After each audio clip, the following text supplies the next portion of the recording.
Olá, sejam bem-vindos. Hoje nós vamos falar sobre a história do Brasil, vamos falar sobre a Guerra de Canudos, que iniciou em 1896 e perdurou até outubro de 1897. É interessante a gente notar que está ambientada no sertão da Bahia, né, próximo a um riacho de águas bem escassas, que é o riacho Vaza Barris. Lá eles chamam de rio Vaza Barris. Numa fazenda abandonada chamada de Canudos. Os sertanejos chamavam de Canudos devido à vegetação próxima ao rio Vaza Barris, que eram os caniços que davam na beirada desse rio. Então eles apelidavam de Canudos. Por isso, Fazenda Canudos. Para a gente começar a falar, a gente tem que contextualizar este período, né, do início da República. Era a presidência de Prudente de Moraes. A República estava tentando se estruturar, por isso ela precisava dinamizar a sua forma de cobrar impostos, né, que antigamente existia uma falha na cobrança de impostos, principalmente nas regiões mais remotas, né? Então eles começam a cobrar impostos de todos os cidadãos, não importa se era pobre, paupérrimo, miserável, eles começavam a cobrar impostos. Então, lá no sertão da Bahia, existia uma população muito pobre, que vivia de trabalho nas fazendas dos coronéis, aguentando aqueles desmandos dos coronéis que se impunham, às vezes até à força, perante aquela população. Eles eram considerados autoridades naquele lugar e essa população trabalhava na fazenda destes coronéis, a troco de migalhas de salário. Muitos acabavam tendo que dormir na fazenda em acomodações precárias, feitas de pau a pique, né, barro e taquara, sem nenhum tipo de saneamento básico ou água corrente em torneiras, né, tinha que ter água apenas através de poços, que geralmente se contaminavam, né?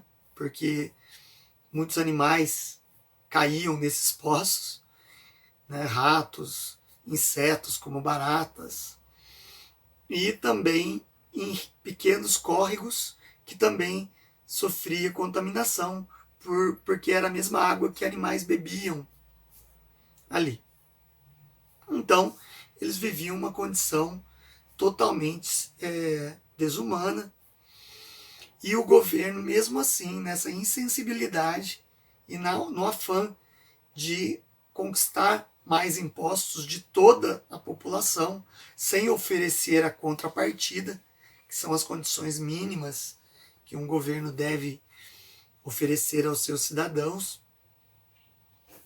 acabava cobrando impostos de forma violenta.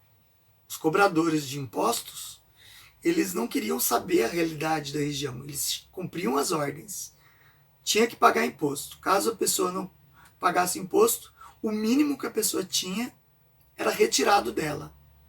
Seja uma bolsa, um manto, um cobertor, tudo era retirado dela se ela não pagasse impostos. E muitas vezes a pessoa era conduzida à cadeia, né? Como sonegador e como enfrentava o cobrador de impostos, a força policial era acionada e a pessoa era presa. Então, causava geralmente revoltas localizadas contra o cobrador de impostos naquela região. O coronel, ele não se metia nesse ponto, ele deixava a população sofrer. E se ele tomasse a dor de algum capataz ou de alguma pessoa que se revoltasse, essa pessoa estava mais perdida na mão ainda do coronel, porque daí devia favor para a vida toda, certo? E o coronel fazia questão de cobrar a dívida, de forma também humilhante e violenta.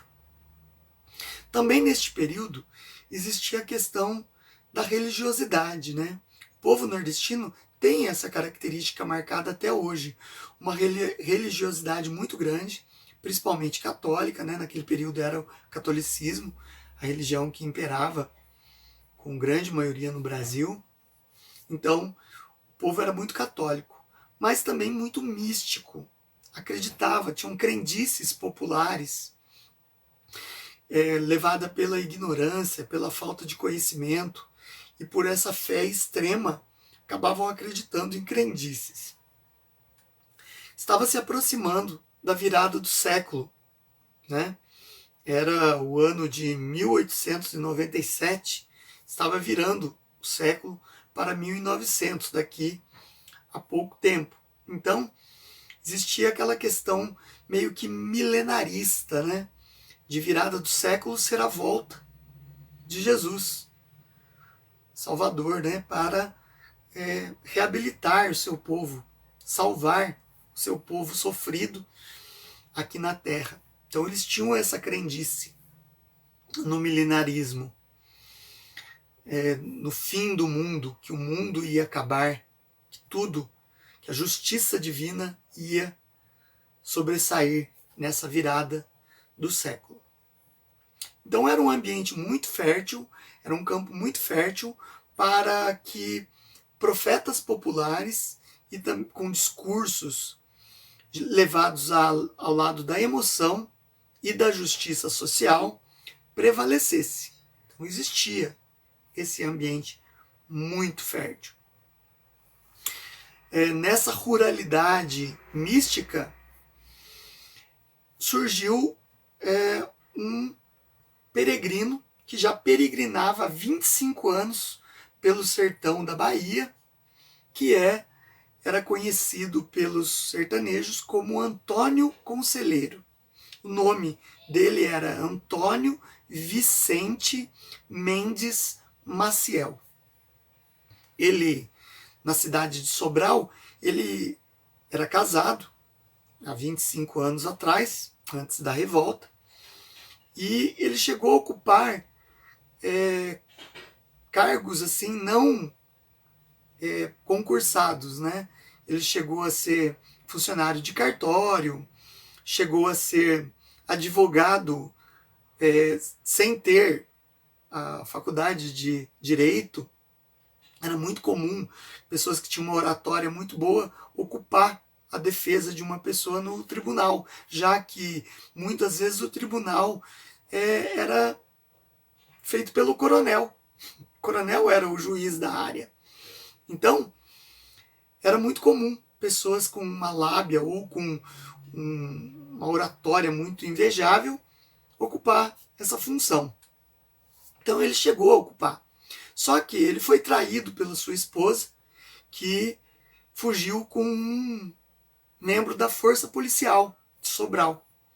E daí, ele, muito religioso, achou que era um castigo de Deus e que ele precisava se aprimorar na questão religiosa. E com isso, ele virou um mendigo, esfarrapado, que corria o Nordeste pregando a palavra de Deus e tinha esse apelido de Antônio Conselheiro. Ele, para ganhar o sustento, ele muitas vezes chegava em cidades pequenas, via que o cemitério local estava em péssimas condições, daí ele fazia uma limpeza no cemitério, reformava alguns túmulos que precisavam de reparos, e com isso ele ganhava comida da população. Com o tempo a sua fama foi se espalhando, e onde ele chegava, ele já ganhava algum tipo de mantimento da população, porque ele era visto como uma pessoa sábia, muito sábia pela população, devido à sua grande oratória, né? E por ele saber ler e escrever, ele sabia ler jornais e tinha uma certa leitura prévia. E com isso ele tinha uma facilidade, um certo conhecimento para que as pessoas seguissem ele. Acontece que ele, vendo esses desmandos dos cobradores de impostos, ele era um monarquista convicto, não concordava com a república e extremamente religioso, radical religioso. Ele via que a república era um sinal do anticristo na terra e um sinal de que a justiça divina na virada do século viria. Por quê? Porque a república colocou o casamento civil, acabou com a importância do casamento religioso, né? A pessoa, o importante perante a justiça era o casamento no papel, né? Com o registro civil. Acabou com o poder da igreja de coroar o mandatário, que seria o rei, né? Que na teoria era submisso ao poder da igreja, e a república separava a igreja do Estado.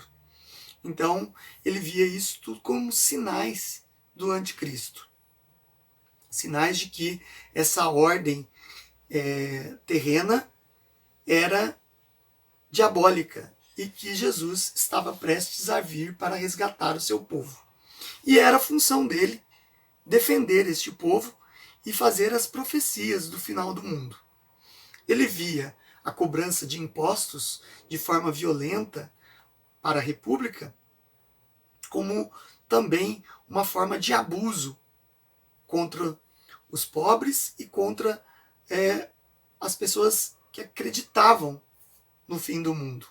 Então ele vai tomar as dores dessas pessoas, vai falar mal dos cobradores de impostos, vai exortar para que as pessoas não pagassem os impostos, e com isso ele vai ter centenas e depois milhares de seguidores.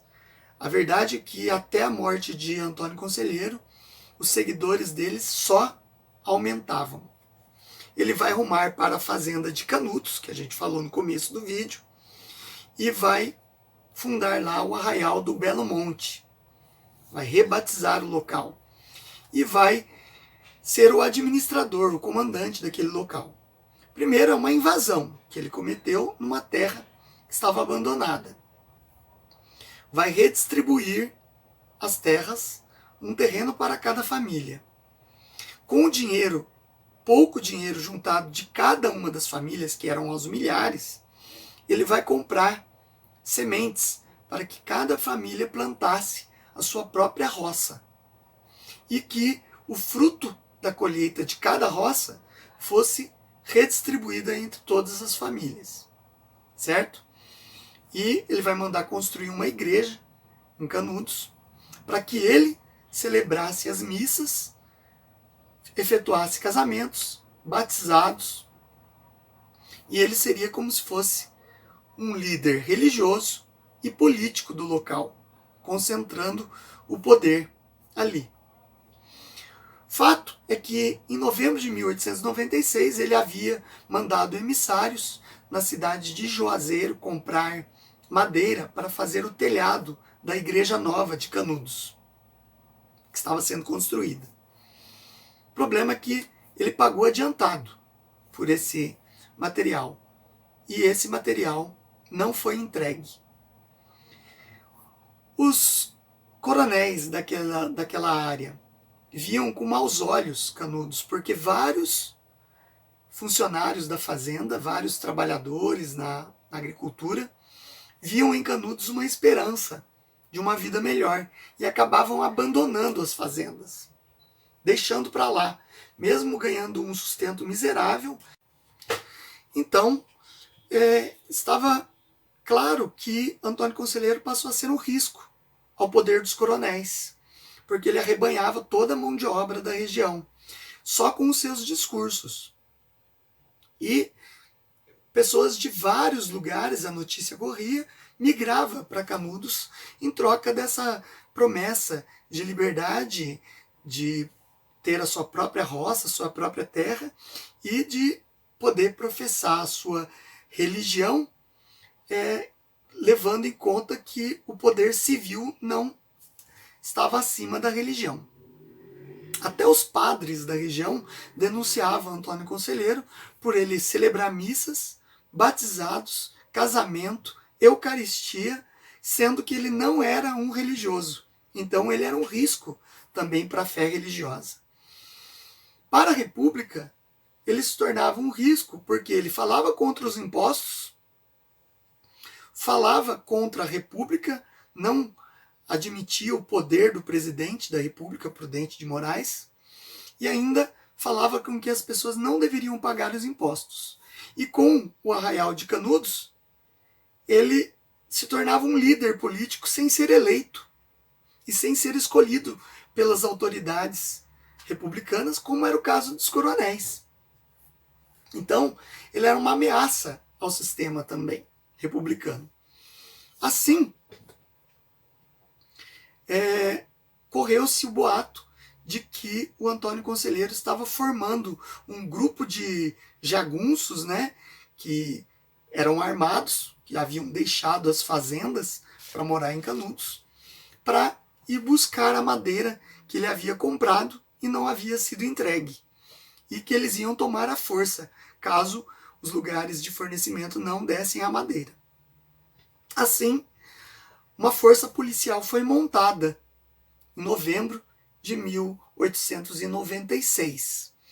Era um destacamento policial da região de Uauá, Sobral, Juazeiro do Norte, que somou mais ou menos 100 soldados, comandado por um tenente da força policial chamado Manuel Silva Ferreira. E eles foram para Canudos, partiram, reuniram as tropas, 100 soldados, e foram para Canudos. Eles foram confiantes, era um bando de pessoas pobres, alguns jagunços que tinham experiência com armas, e a força policial acreditaria que rapidamente conseguiria resolver o problema dessa insubordinação ali, né, naquela região. Fato é que não houve crime cometido por Canudos naquele período. Era um boato que corria, que eles iriam buscar à força a madeira que haviam comprado. Mas não existia nenhum tipo de prova real que isso aconteceria. Porém, muitos que chegavam das cidades que foram das cidades para Canudos, viam as forças policiais se organizando.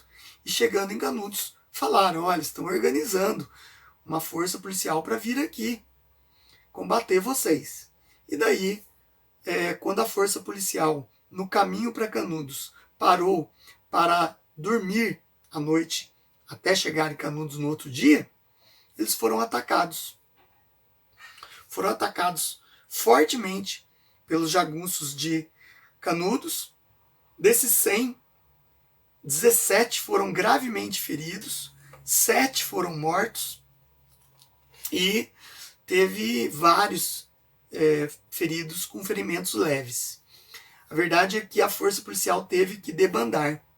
Saíram correndo, se espalhando pela região e voltaram para suas cidades de origem com o rabo entre as pernas, né? E a notícia correu pelo sertão. Os jagunços de Canudos pegaram as armas dos mortos, dos feridos, que foram abandonadas, e se armaram mais ainda. Com isso, com essa notícia, logo no início de 1897, as forças do governador da Bahia, que era o presidente do estado, naquela época não se falava governador, falava presidente de estado, organizaram uma força policial com alguns destacamentos de soldados do exército daquela região para combater Canudos, que para eles agora estava configurado um crime, né? Então, eles organizaram uma segunda força, uma expedição comandada por um major chamado Febrônio de Brito. Major Febrônio de Brito, então, rumou para Canudos. As notícias corriam, né? direto, levas de pessoas estavam indo para Canudos e relatavam que estava indo mais uma força policial para lá. Novamente, Canudos rechaçou essa força policial.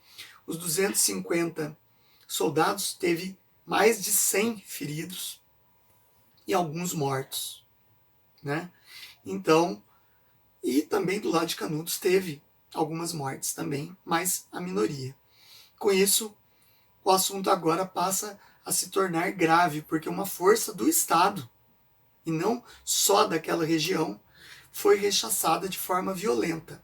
As armas novamente roubadas pelos canudenses, e com isso foi formada uma guarda cristã, assim chamada por Antônio Conselheiro, dentro de Canudos.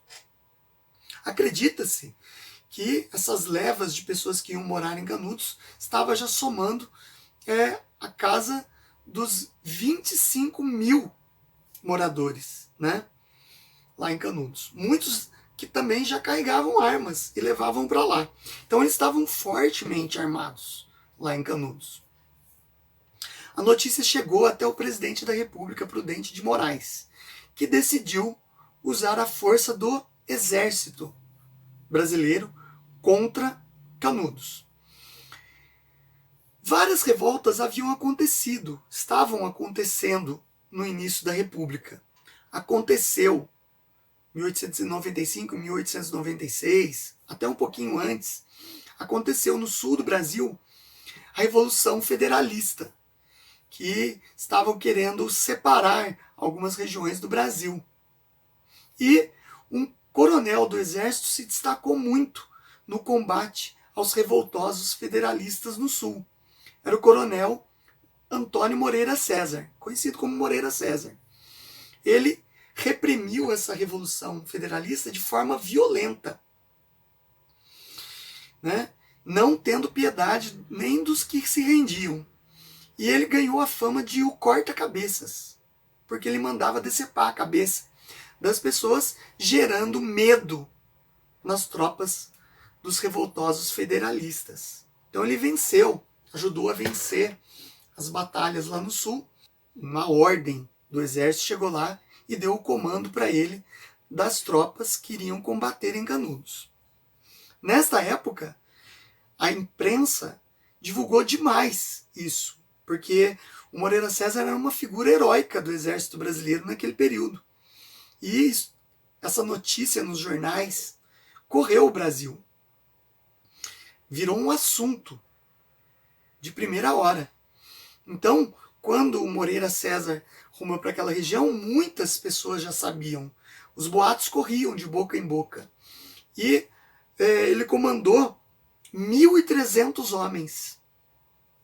Tinha como seu assessor um outro coronel chamado Coronel Tamarino. Os dois eram os comandantes. O comando total dos 1.300 homens era do Moreira César.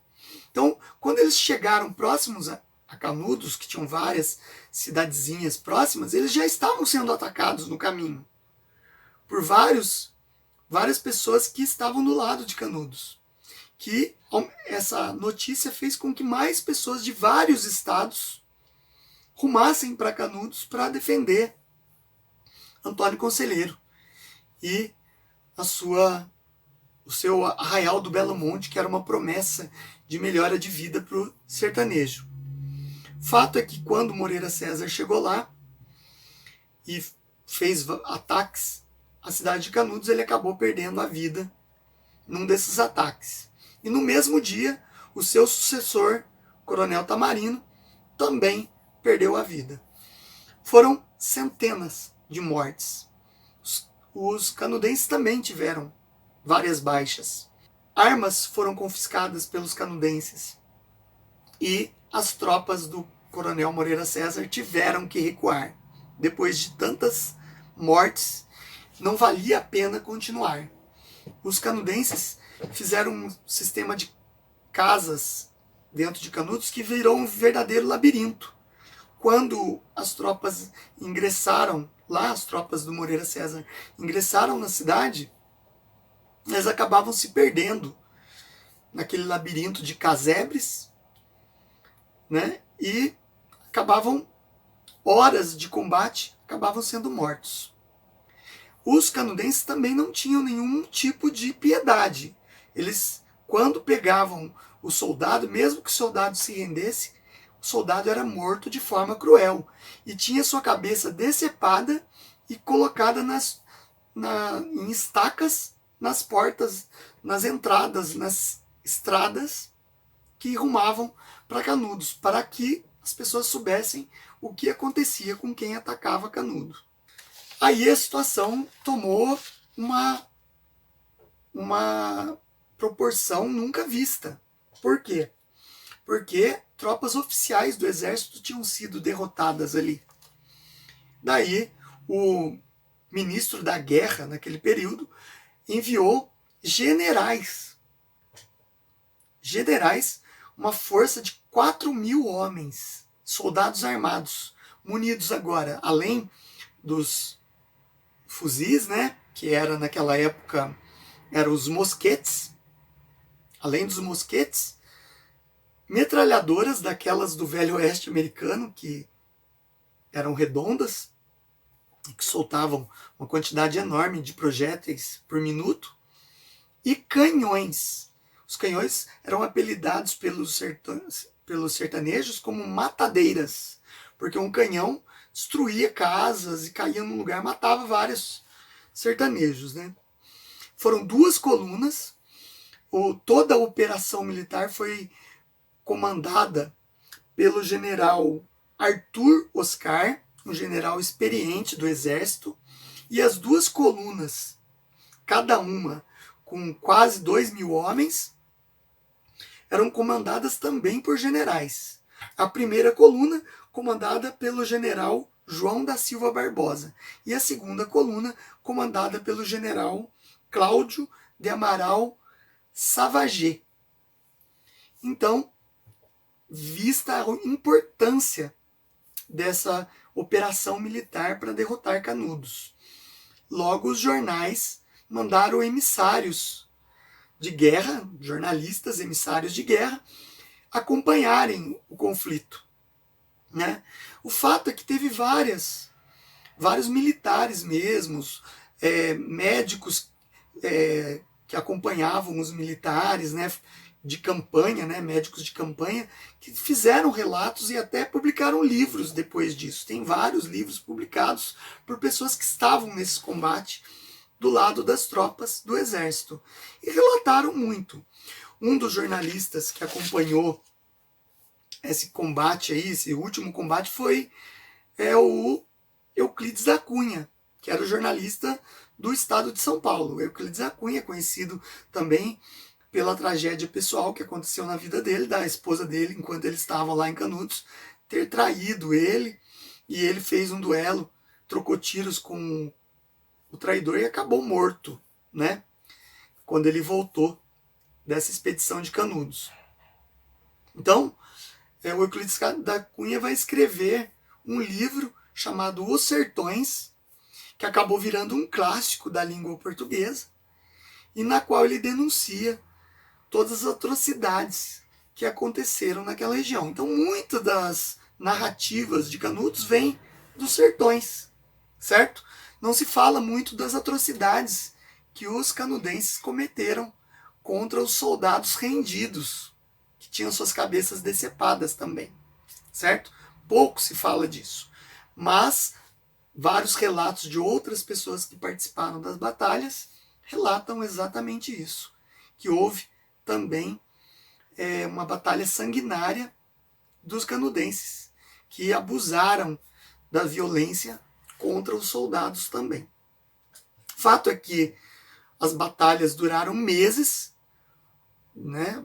Aconteceram de junho de 1897 até outubro de 1897. Né? Como eu falei para vocês, canhões e metralhadoras foram usadas. As tropas do exército cercaram Canudos, não deixaram mais nenhum mantimento entrar e ninguém sair. É a asfixia, a tática da asfixia do lugar, né? Mas quando as tropas do exército finalmente conseguiram invadir com força total, né, depois de minarem as forças de Canudos e depois de matarem vários canudenses e ter rendições, né, porque chegou uma situação da batalha, meses já de batalha, né, de junho até outubro, que os canudenses, muitos acabaram se rendendo sob a promessa de que nada aconteceria contra eles. Acabaram se rendendo. Os relatos falam que alguns soldados ainda assim mataram a sangue frio alguns que se renderam, mas alguns sobreviveram também. E, finalmente, avançaram sobre Canudos. No dia 5 de outubro, eles acabaram com Canudos. Foi o último momento de resistência de Canudos. Se deu no dia 5 de outubro de 1897. Daí, depois de arrasado, mataram todos os que estavam em Canudos. Mataram todos, não deixaram nada. Só aqueles sobreviventes que haviam se rendido. Todos foram fuzilados ou mortos à faca. O Antônio Conselheiro já estava morto há alguns meses e já havia sido enterrado no cemitério de Canudos. Acredita-se que ele tenha morrido de desinteria, que era muito comum por beber água contaminada naquele período, né? Então ele morreu de desinteria e já havia sido enterrado alguns meses atrás, antes dessa batalha final. A verdade é que o Arthur Oscar mandou desenterrar o corpo de Antônio Conselheiro e decepar sua cabeça à faca para que levasse como prova de que ele estava morto. Porque com aquele misticismo todo do povo nordestino, podia ser que virasse um mártir, né? Como Dom Sebastião lá na batalha de Alcácer Quibir. Não foi encontrado o corpo, algum dia ele ia voltar para recobrar aquele povo sofrido novamente, né? Liderar aquele povo sofrido. Então isso aconteceu. A cabeça do Antônio Conselheiro foi exibida em todas as vilas e cidades em que passaram as tropas vitoriosas do exército. E foi um fato sanguinário, foi um banho de sangue. É uma página muito triste da história do Brasil, né? Porque milhares de pessoas, imagina, 25 mil pessoas, estima-se que pelo menos 20 mil morreram na batalha, na Guerra de Canudos, né? Que então foi sanguinário, denunciou, trouxe à tona que os problemas iniciais da República no Brasil, mostrou que o exército brasileiro poderia ter usado outros meios para conseguir a rendição de Canudos, e também quando invadiu, não teve nenhum escrúpulo em assassinar todo mundo. Lembrem-se, quando eu falo assassinar todo mundo, homens, mulheres, velhos e crianças foram mortos, tá? Mesmo desarmados, porque não, Canudos chegou a um ponto que eles estavam mais se escondendo lá dentro do que se rendido. Essa narrativa é muito apropriada por esquerdismos radicais, por ideologias esquerdistas, para dizer que Canudos era uma experiência comunista no Nordeste, o que não tem nada a ver. Na verdade, era um povo sofrido que acreditou na lábia de um peregrino, era um povo místico que acabou acreditando que naquela fazenda seria um local de esperança para eles. Agora, fato é que o Brasil estava sob a lei da Constituição de 1891 e o Antônio Conselheiro quebrou todas as leis da Constituição, né? Ele se intitulou governante sem ser eleito num pleito. Ele impedia a cobrança de impostos. Ele quis dividir uma terra que não era dele, né? E sem dizer que cometia abusos contra a fé católica, né? Com os dogmas católicos, celebrando cultos religiosos, Eucaristia, sem ter o poder dado pela hierarquia da igreja, né? Então ele era uma ameaça, né? Aquela ignorância que ele pregava e contaminou as pessoas. Então, fica aí uma página da história do Brasil que vocês têm que ler com muito cuidado, porque a tendência dos livros didáticos e de professores esquerdistas é levar para o lado do coitadismo, né? Sendo que ali existia, sim, um abandono social, mas era o início da República, certo? E até uma das profecias do Antônio Conselheiro era que no final dos tempos, né, que era a virada do século lá, o sertão ia virar mar e o mar ia virar sertão. Acredito que o presidente Jair Bolsonaro está levando água para lá e está fazendo com que o sertão vire um local de água, de bastante água, coisa que muitos aí negaram para os nordestinos como moeda, né, para poder dar um copo de água em troca de votos. E agora não, a água está sendo levada em grande quantidade para o sertão. Nos governos Lula, a água foi negada lá no sertão, né? Porque ele prometeu fazer a transposição do Rio São Francisco, só usou para desvio de verbas e deixou obras abandonadas lá que custaram muito dinheiro aos cofres públicos, resultantes dos nossos impostos, certo?